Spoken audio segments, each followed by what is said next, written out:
Hi there, this is Derek from Pacific Coast Auto in Japan, and here we're looking at a Honda Stepwagon, which is their smaller 7-seater minivan. Actually, this I think is an 8-seater minivan now. And for this generation, got a little bit smaller, a little bit lower floor. This is my first time checking one of these out. It's quite interesting because I quite like the two generations of the Stepwagon that came before this. I like the size of it.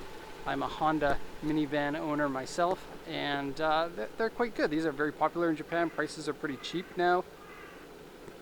And this is going to be a walk around video to show you what it's like compared to the auction sheet. This one was bought with no inspection.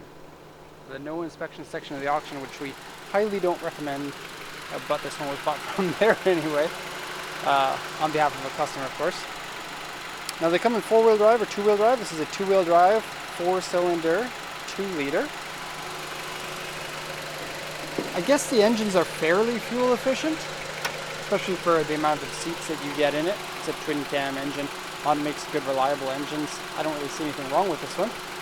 Now, typically the no inspection section of the auction is for junk cars, but these minivans are so cheap anyway here in Japan that some people will just put some cheap cars into that section because they don't want to pay for the inspection. And that's what it looks like happened on this one.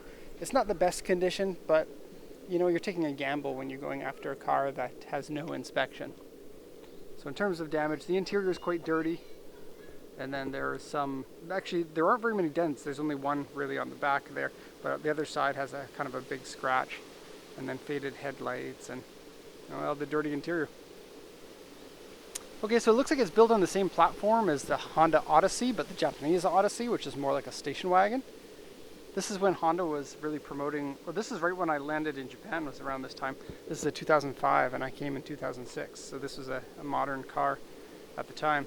But all their commercials said, Honda low floor, Honda low floor. And so for a minivan, it's very close to the ground, very easy to get in and out of. And I guess that was their thing. They stopped promoting that. I don't really know what was going on with it. Anyway, it's 125,000 kilometers automatic transmission, and that's literally all we knew about it, other than its original black gasoline and the VIN number. So I'll do a quick once around here. So aftermarket wheels, but stock suspension. It feels a lot more car-like than your typical minivans do, and you get fantastic visibility out of the front. I was so shocked by that because the Stepwagon generation before this is probably about 30 centimeters taller, or maybe 25 centimeters taller. But then the floor is up higher, the seats are up higher, the dashboard is up higher. This one, everything is nice and low. But not car-like low, just kind of in between like. You still get great visibility because the windshield is huge and it comes right down low to kind of waist level. And you get extra windows, look at that. Okay, so the tires are 2015. They're probably down to about 30% of their tread wear left. Looking at damages here, we have some fade on the grille. Here. The headlights have turned yellow, as a lot of cars of this generation will do. One thing that shocked and surprised me when I moved to Japan first was how a lot of the cars had blue inside the headlights. I'd never seen that before, and I think in Canada it still might be a requirement that you're not allowed to have any sort of like different color lenses and stuff in there. This one's not a lens, it's just blue chrome that goes around there, but a number of the Japanese cars at this time were experimenting with different color headlights, and blue inside was popular on these, and like Nissan Bluebird Sylphy, and the Honda Odyssey had it as well. I also like the fog lights down there, that looks pretty good. The car's quite dirty, so it needs to be washed. Got a touch of rust right here, just a very tiny bit. Going down the sides, actually pretty good, aside from being dirty.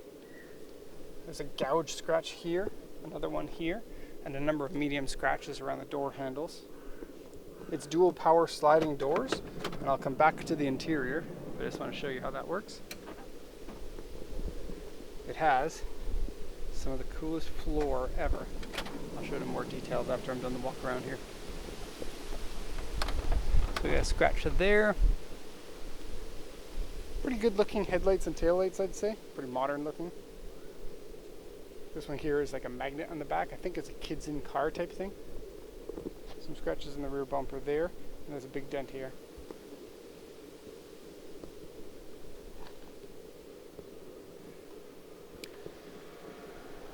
Okay, so this is about 170 centimeters or so, the roof is. And spoiler for your van downforce.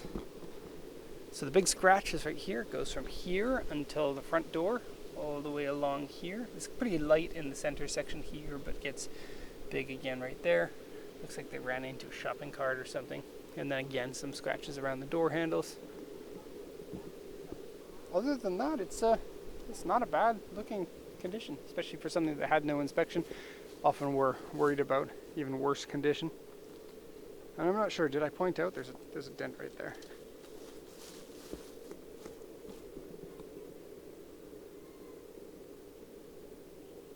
Okay, so the previous generation had some really cool options. I haven't seen enough of these to know which options that you can get with this, but there was like a picnic table option and extra bags and headliner storage and stuff like that.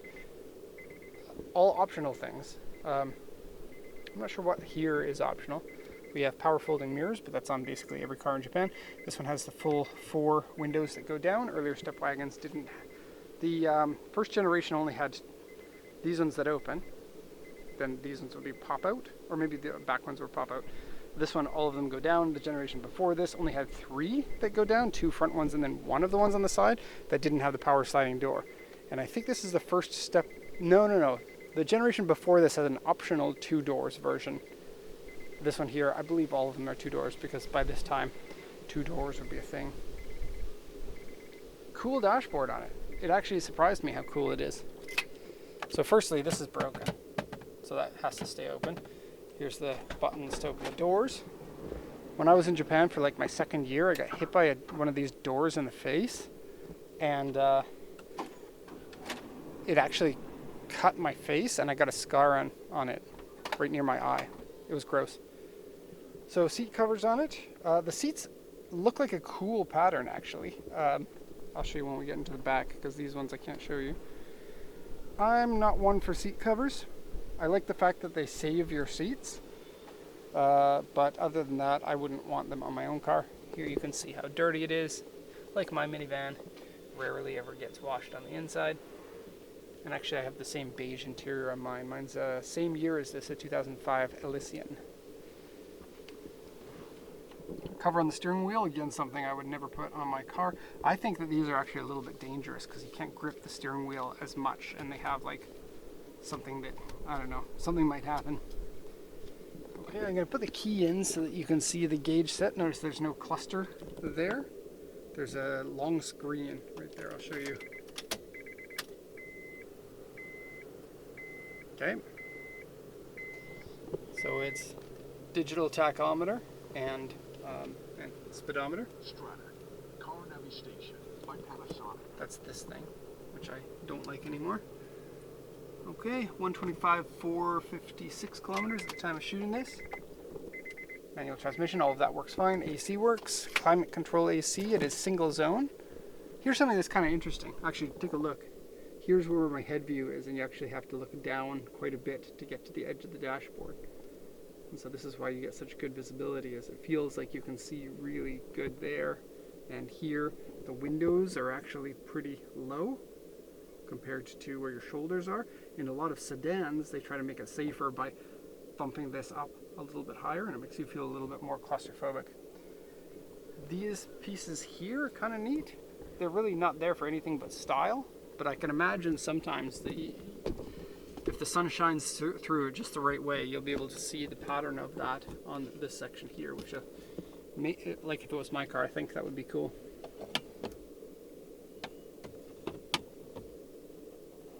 Places to put your things, and more places to put your things. And then there's a wallet one here, and then there's this for cup holders.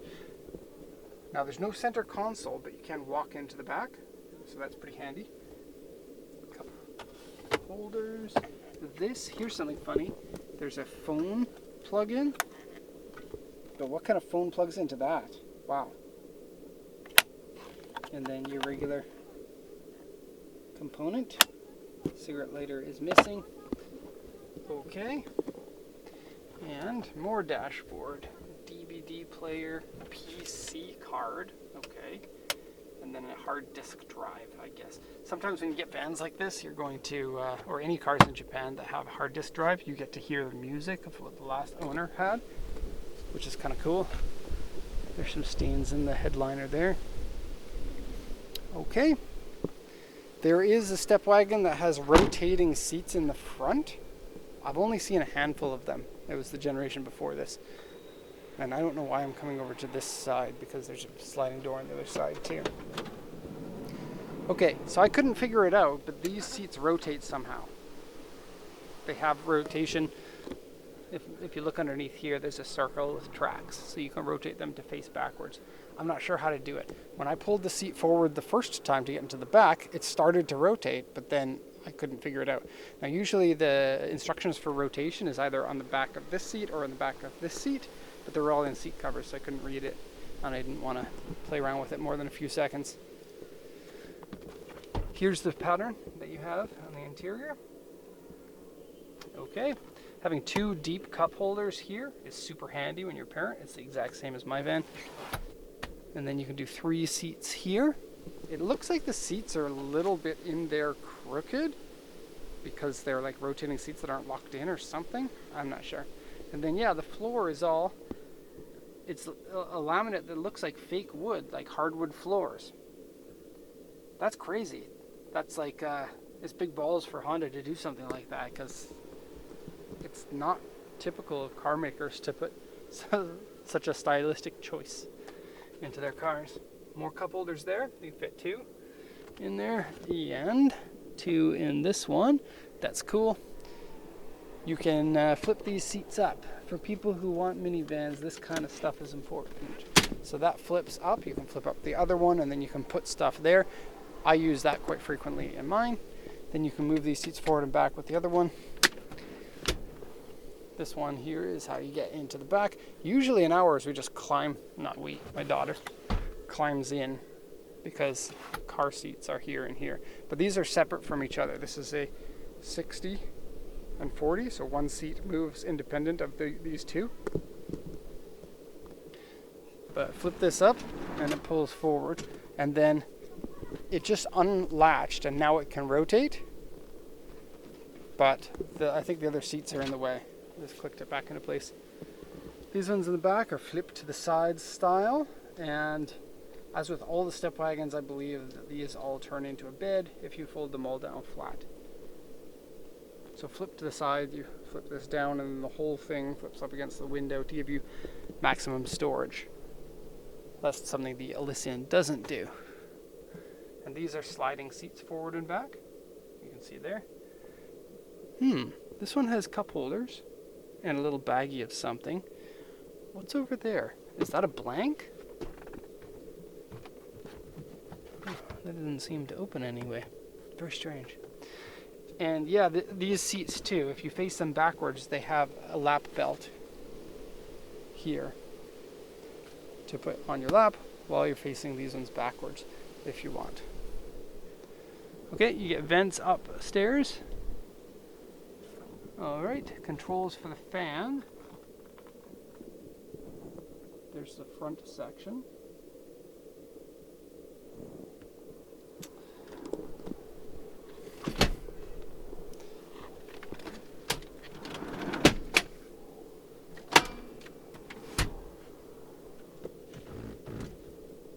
Yeah, I'd take the car seats off. But maybe not. If I had kids, it saves the seats. So easy for kids to destroy a car, especially if you let them eat in the car.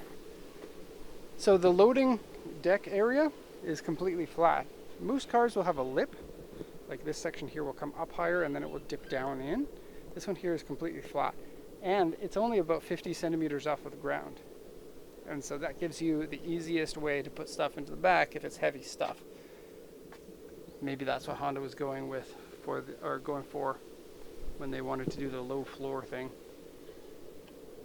These seats are in the full backwards position right now, and so this is the smallest amount of cargo room that you can have in the back. And my headline is right here, and I'm 5'10". Okay, so this video went on a little bit longer than they usually do, but that's because I'm excited and a minivan dad. And so, hope you enjoyed the video. If you have any questions, of course, let me know. Otherwise, thank you so much for watching, and have a nice day.